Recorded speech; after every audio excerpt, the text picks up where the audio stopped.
All right. So, Hey, Kim. Hi, Kim. We'll try and make this as easy as I can. When I watched on YouTube, it really didn't help me a lot in understanding what I was supposed to be doing.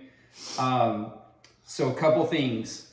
Do not put the hats in the ice until the morning of your treatment. If you put them in overnight, they get too cold. And so when you go to pull them out, they'll be like -50 and your thermometer won't even be able to read them. So I don't know, I actually went and picked this up because I didn't like the thermometer they sent. No, Amazon. Or Amazon, sorry. But I usually want them to be like -35. If they're a little cooler than that, that's fine. If I can get a reading on the thermometer, I'm usually good with it. And to warm them up, when you pull them out,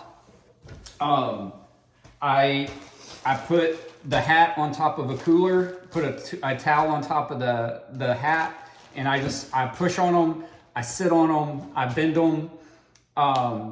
I set my alarm to go off 25 minutes after I put the first hat on. That gives me 5 minutes to get it prepped and ready to go on her head.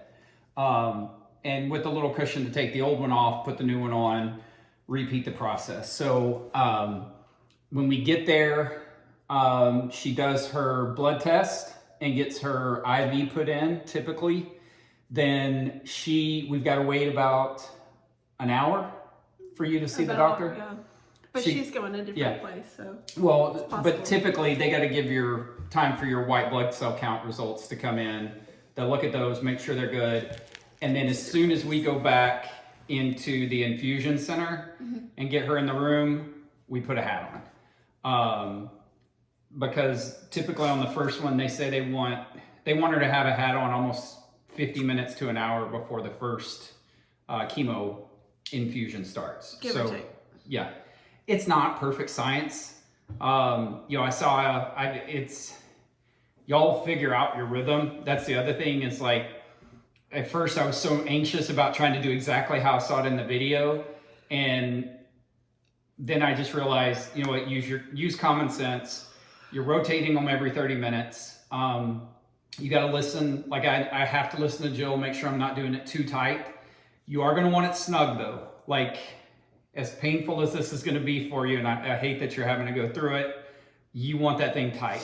Otherwise, if it's not getting on these sides, the hair will come out. So that is like, just to show you, I've had 3 treatments, and I'm 2 weeks past my 3rd treatment, and my hair has thinned, but if you didn't know me, I don't know if you would notice, but the part that has thinned the most is like above my ear, and I just keep it covered. But that's the hardest part, to get the hat to fit. Now everybody's head shape is different, and so it may not be an issue for you.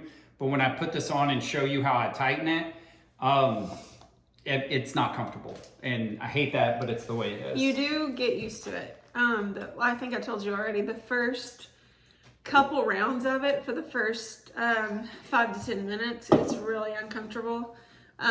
But as the longer you do it, you just sort of, I guess your head gets numb. It does kind of give you a little bit of a headache, but it's definitely manageable. I mean, I'm able to be somewhat comfortable enough to do it for 8 hours. So it's not like you're in misery all day long, but the first couple times is definitely the most uncomfortable. Yeah. One other thing before I get into showing you how we put it on, when you're packing the cooler, do a layer of ice on the bottom, hat with the white side down, another hat flipped with the white side up, and then I take these straps and I just find a way to fit them in there where they've got pretty good ice coverage all around. Quite honestly, that low in the cooler with that much dry ice on them doesn't really matter because it's freezing. Then I put another layer of ice, the 3rd hat, which is typically the one that you just took off, and then a layer of ice on top of that. I found 70 pounds is typically enough, more than enough. We always have leftover by the end. And 70 pounds with the hats will fit into that square cooler they sent you. If I get 80, then I have to take an extra cooler because we've always got more. But it really, in that cooler, it doesn't go away quick. So ideally I pick it up the day before in the afternoon, bring it home, first thing in the morning, pack the hats, and then we go.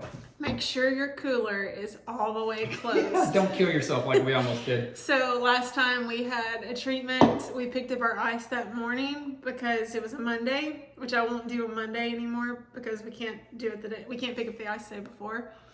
Anyway, we had about an hour to kill between picking up the ice and showing up at the treatment center, and we stopped and got coffee, and the cooler wasn't all the way shut. And so when we got in the truck, we both immediately had like heart racing, panic attack. We were like, what is going on? Long story short, the cooler was left slightly open, and Carbon dioxide poisoning. no, it was Carbon dioxide.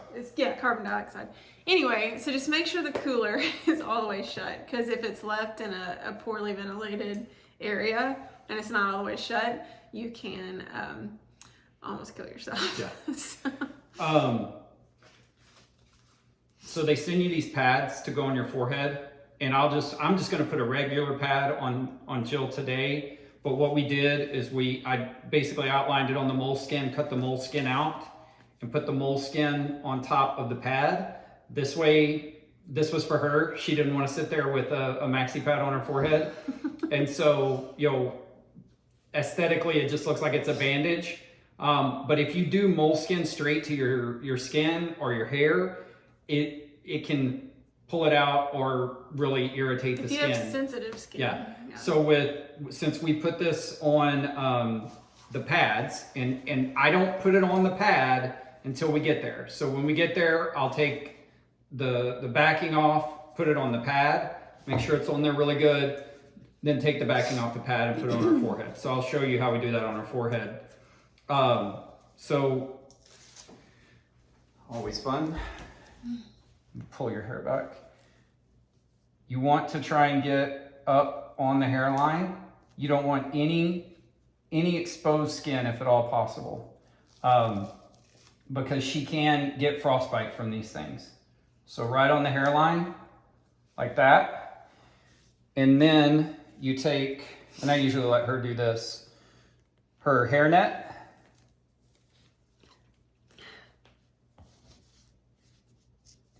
And then she had some old bra pads that we just took, and I cut them to where they would fit over her ears but not be too big.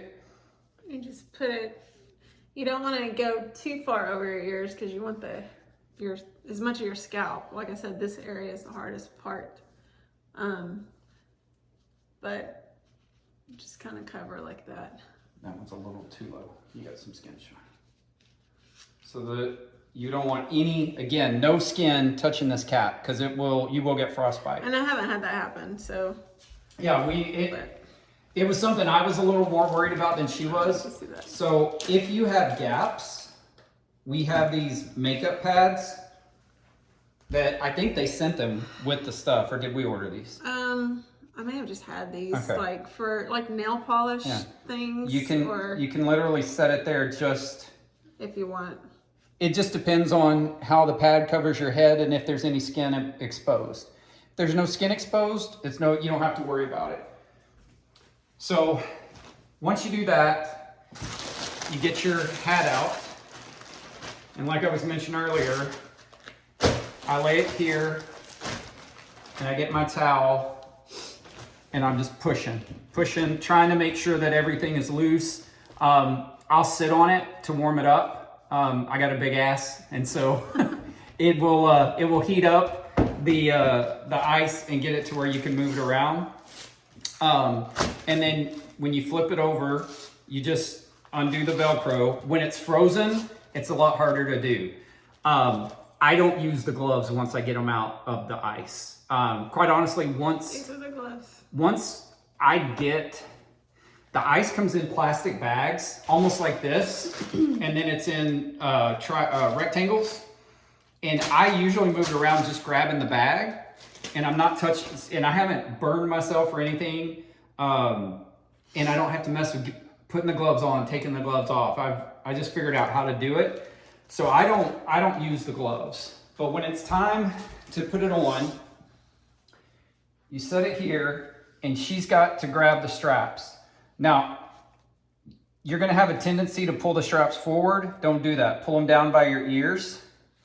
And then you take, and you're gonna have to use some pressure here. You wanna push it down pretty solid. Again, you wanna make sure you got contact all the way around. I've never actually watched you. Yeah, and then you come back here, and I'm pushing on her head to make sure that we got good connection.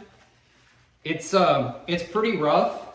When her head's numb, it's not so bad, but I don't know what it's like when I first start. I'm gonna show you. So take this. Just Can I let go? yeah. So, and then this back here, again, you want to make it as tight as you can. And so once you've got that on, come back here and get this. Now, she's sitting in a chair and she's got an IV in, so she can't really, even for her to reach up and pull those straps, that's about the extent of what she's going to be able to do. So this is to help you get that contact on the side. So again, you got to pull tight. You want to make sure it's contacted on the back. This strap can be a pain in the butt. It likes to slip sometimes. So you got to make sure you've got that on really good. And then this thing sticks to everything.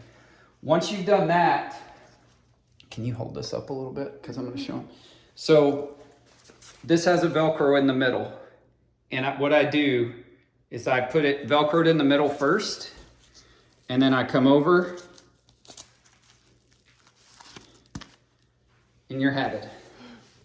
Now you can go fire up your plane. So it feels like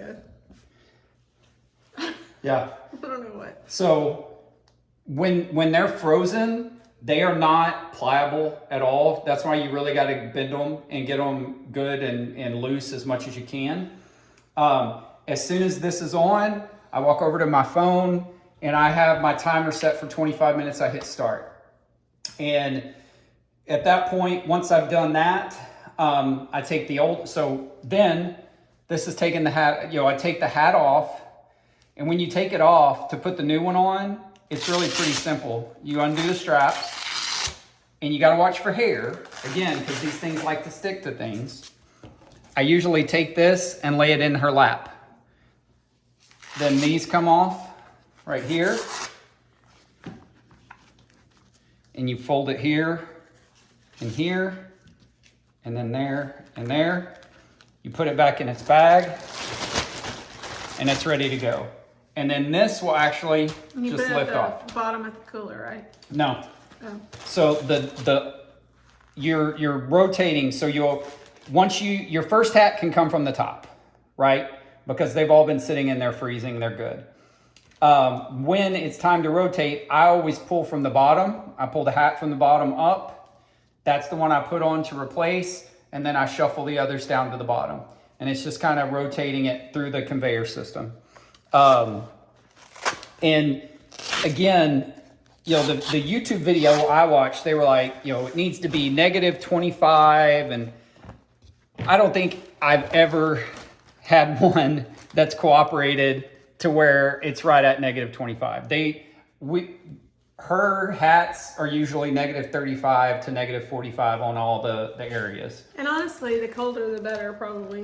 I think that's probably what's helped us more than anything. See if I can.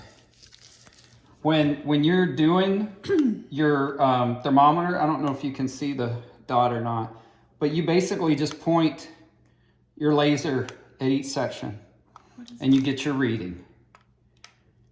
And if you get a reading that says, or it doesn't read, or it says low, you need to warm that area up. Like I said, this thing reads to -50. So if I'm getting a reading, it could be -47.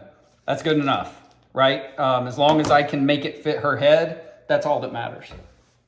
Other than that, I mean, it makes for long days. You're 8 hours. Make a note of when you put that first hat on, because you're going to be rotating every 30 minutes for the next 8 hours. And it'll wear you out. It's going to wear both of you out. But I've been really impressed with how it's helped. You're going to lose hair. That's the other thing. Even with all this, you're still going to see hair falling out.